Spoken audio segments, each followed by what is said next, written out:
பார்த்து வருகிறோம். கலைஞரின் கனவு இல்லம் திட்டத்தின் கீழ் மேலும் 1 லட்சம் வீடுகள் கட்டித்தரப்படும் என்று முதலமைச்சர் மு.க. ஸ்டாலின் அறிவிப்பு வெளியிட்டிருக்கிறார். பேரவையில் இன்றைய தினம் ஆளுநர் உரை மீதான விவாதத்திற்கு பதிலளித்து பேசிய முதலமைச்சர் மு.க. ஸ்டாலின் அறிவிப்புகள் சிலவற்றையும் வெளியிட்டிருக்கிறார்.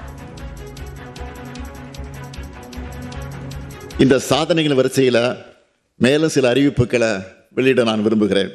முதல் அறிவிப்பு, கலைஞரின் கனவு இல்ல திட்டத்தின் கீழ் ஏற்கனவே 2 லட்சம் வீடுகள் உருவாகி இருக்கக்கூடிய நிலையில் மேலும் புதிதாக 3500 கோடி ரூபாய் மதிப்பீட்டில் 1 லட்சம் வீடுகள் கட்டப்படும்.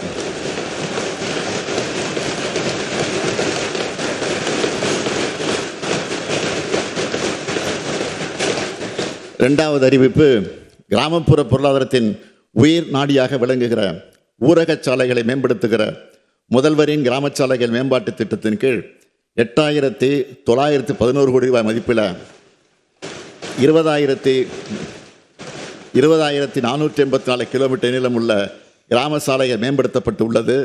மேலும் புதிதாக 1,088 கோடி ரூபாய் மதிப்பீட்டில் சுமார் 2,200 கிலோமீட்டர் கிராம சாலைகள் மேம்படுத்தப்படும். மூன்றாவது அறிவிப்பு, ஏழை மற்றும் விளிம்பு நிலையில் வாழும் மக்களை பாதுகாக்கும் சமூக பாதுகாப்பு திட்டத்தின் கீழ் ஏற்கனவே 33,60,000க்கும் மேற்பட்ட மூத்த குடிமக்கள், மாற்றுத்திறனாளிகள், கைம்பெண்கள், விவசாய தொழிலாளர்கள், விவசாயிகள், கணவனால் கைவிடப்பட்ட ஆதரவற்ற பெண்கள் மற்றும் 50 வயதுக்கு மேற்பட்ட ஆதரவற்ற திருமணமாகாத பெண்கள் மாதாந்திர ஓய்வூதியம் பெற்று வரும் நிலையில் உங்களுடன் ஸ்டாலின் திட்டத்தின் கீழ் அளித்த விண்ணப்பங்கள் உள்ளிட்ட கோரிக்கைகளின் அடிப்படையில் கூடுதலாக 1,80,000 நபர்களுக்கு மாதாந்திர ஓய்வூதியம் வழங்கப்படும். இதற்கான விழா வரும் 4/2/2026 அன்று தமிழ்நாடு முழுவதும் நடைபெறும் என்பதை மகிழ்ச்சியுடன் தெரிவித்துக் கொள்கிறேன். அடுத்த அறிவிப்பு, இந்தியாவில் வேறு எந்த மாநிலத்திலும் இல்லாத வகையில் முதல் முறையாக முத்தமிழறிஞர் கலைஞர் அவர்கள்தான் 2008 சத்துணவு ஊழியர்களுக்கு காலமுறை ஊதியம் வழங்கினார். அந்த சாதனையின் தொடர்ச்சியாக சத்துணவு அமைப்பாளர்கள், அங்கன்வாடி பணியாளர்கள், கிராம ஊராட்சி செயலாளருக்கான ஓய்வூதியம் 2,000 ரூபாயிலிருந்து 3,400 ரூபாயாகவும், பணி நிறைவின் போது அவங்களுக்கு வழங்கப்படும் ஒட்டுமொத்த தொகை 1 லட்சம் ரூபாயிலிருந்து 2 லட்சம் ரூபாயாகவும் உயர்த்தி வழங்கப்படும். குறு அங்கன்வாடி பணியாளர்கள் மற்றும் வனக்கள பணியாளர்களுக்கான சிறப்பு ஓய்வூதியம் 2,000 ரூபாயிலிருந்து 3,200 ரூபாயாகவும், பணி நிறைவின் போது அவர்களுக்கு வழங்கப்படும் ஒட்டுமொத்த தொகை 1 லட்சம் ரூபாயிலிருந்து 2 லட்சம் ரூபாயாகவும் உயர்த்தி வழங்கப்படும்.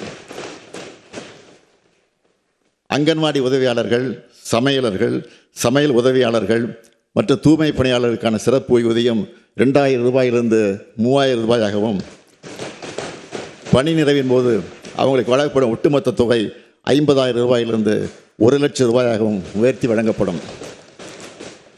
சிறப்பு ஓய்வூதியம் பெற்று வரும் சத்துணவு அமைப்பாளர்கள், அங்கன்வாடி பணியாளர்கள், கிராம ஊராட்சி செயலர்கள் இறந்துவிட்டால் அவங்களுடைய குடும்பத்துக்கு குடும்ப ஓய்வூதியமாக 1,200 ரூபாயும், மேலும் சிறப்பு ஓய்வூதியம் பெற்று வரும் குறு அங்கன்வாடி பணியாளர்கள் மற்றும் வனக்கள பணியாளர்கள் உள்ளிட்ட இதர சிறப்பு காலமுறை உதவி பணியாளர்கள் இறந்துவிட்டால் அவங்களுடைய குடும்பத்துக்கு குடும்ப ஓய்வூதியமாக 1,100 ரூபாயும் வழங்கப்படும்.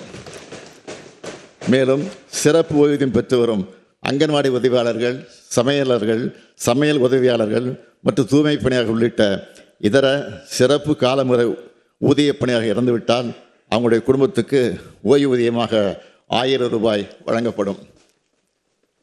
சிறப்பு ஓய்வூதியம் பெற்று வரும் மேற்கூறிய பணியாளர்கள் உயிரிழக்க நேரிட்டால் இறந்த பணியாளர்கள் இறுதிச் சடங்கு செலவினங்களுக்காக 20,000 ரூபாய் வழங்கப்படும்.